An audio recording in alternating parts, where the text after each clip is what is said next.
Welcome to Identity Matters with Dr. Kathleen Perry. Join in to explore one of life's big questions. Who am I really? The Identity Matters podcast will show you that you are and always have been innately whole and worthy just as you are. So slow down, relax, and enjoy the show. Welcome back to Identity Matters. I'm your host, Dr. Kathleen Perry. Today I want to talk about the kind of thing that wakes you up at 3 o'clock in the morning. It used to happen to me a lot, occasionally, but I hear it from a lot of my clients, a lot of friends too. So maybe that's true for you. I have noticed kind of some categories, and again, I'm just sort of making this up, but there seems to be sort of this frequent patterning, I guess, of this mind-created crazy thinking that happens in the middle of the night. So that's what I want to do, is sort of just play with this. It's just sort of fun. I made it all up. But I came up with these 3 categories. And as I thought about it, and I thought about my own thinking in the middle of the night, and I thought about the clients who share that with me, it did sort of seem like I fell into these 3 categories. So, first of all, the reason that I think this happens is that at 2 or 3 or 1 o'clock in the morning, whenever it is, you're not doing anything but laying there awake in bed. And so when thinking occurs, it can grab your full attention. And sometimes we just keep adding fuel to the fire. So anyway, here are the three patterns that I noticed. The first one is what I call the to-do list. It's when you wake up and all of a sudden you're thinking about what you didn't get done yesterday, or your thinking is going toward what you need to get done tomorrow or, 2 months from now. This whole to-do list that we often carry around in our head, or you might have a written one. But here's the thing. At 3 o'clock in the morning, it starts kind of screaming at you, and it can feel pretty urgent. But it's just thought. There's a list or there's not a list. And you're in bed. You're laying in bed. You're breathing. Your butt's laying against the bed. And then your mind is spinning out these thoughts about this to-do list, which really, when you think about it, it's imagination. So the next category is what I call the emotional replay. And that's where you either go to the past, something that you said the day before. Oh, you start playing it, like you play it out like, did I hurt somebody's feelings? Should I have said it a different way? Maybe I was just too straightforward. Maybe I shouldn't have said it at all. Am I going to get fired because of something that I said or did, or the attitude that I had, or I was tired? And, one of my children were just kind of pushing my buttons and I snapped. And you're playing that over and over again, as if playing it over again could do anything about it. Or the thinking could be moving toward something in the future. There's a difficult conversation that you need to have. So you're imagining in your mind, imagination, thought is coming up with all these possible scenarios. I could say it this way. I might need to say it that way. Wait a minute. You're supposed to be sleeping. And the truth is, it's not a problem. So the next category is kind of what I call scanning for threats. Maybe there is something coming up on your calendar, or maybe there's something that you have a sense might go wrong, might happen. And so the mind is playing these games. Really, it's imagining up all these possible futures. And yes, I know that there are real circumstances in our lives. There's maybe somebody dealing with a health condition, maybe you, and you don't know how things are going to come out. You don't know how they're going to turn out.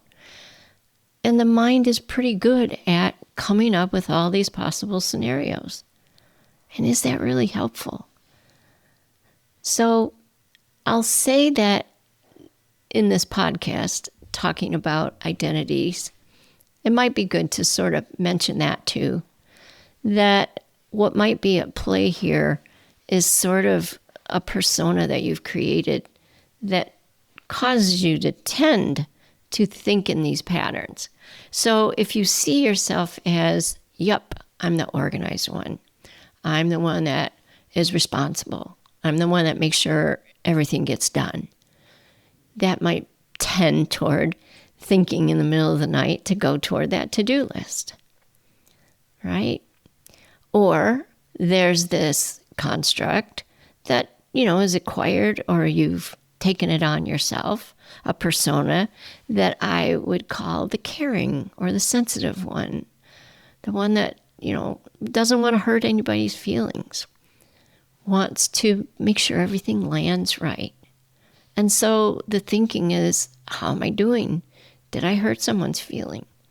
That tends to show up as a pattern. And then the third one, scanning for threats, that can seem to show up for people who have self-identified, created a persona of, I'm the responsible one. I'm the one that's got to make sure everything goes right. I'm in control. I'm in charge. I'm going to handle it. I'm the one that handles things. Now, those constructs aren't real. We've made it up with our thinking. And even if they were acquired, even if when you were young, you were told you're very responsible, you're the responsible child in the family, no matter how it occurred, it's being kept alive by your thinking because it's just a story. And I say just, it seems real because you've been thinking it for so long. That's really why it seems real. And then when it comes to the patterns that I identified, the to-do list, the emotional replay, the scanning for threats, they look like problems. But they're not, because you're laying in bed, you're breathing, you're just being. You're just being who you are. In that moment, when you become present, there really is none of that's happening. So I want you to think about it, and I want you to realize that nothing has gone wrong, and there's nothing for you to fix. There's nothing for you to change. You've heard me say that before. It's really just about realizing, recognizing, becoming wise to what's going on. The mind is spitting out all this thinking, and there's nothing you have to do about it. You just see through it.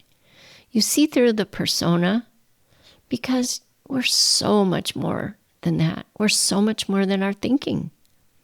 And again, I'm not saying that we don't think and that there aren't thoughts that do analysis and, and sometimes create a plan.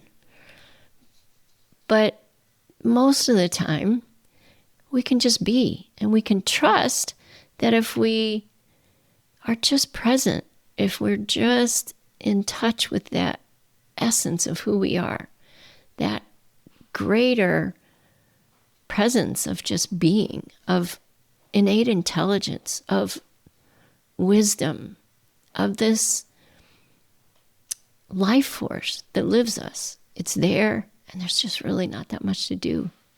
So what looks like a personality, that can unwind, like in a heartbeat when you see it for what it is. And it doesn't mean that those patterns of thinking and the believed personality that you've lived as for a long time won't still pop up. But to see that you're deeper than that, beyond that, so much more than that, everything just loosens. And everything can just go poof in a moment. So if you wake up in the middle of the night and you notice one of those patterns of thinking, just see it for what it is. It's thinking. You don't have to fix it. You don't have to direct your attention away from it. Just realize what it is. Oh yeah, there goes a thought. There's nothing to do. Nothing's broken. You're fine.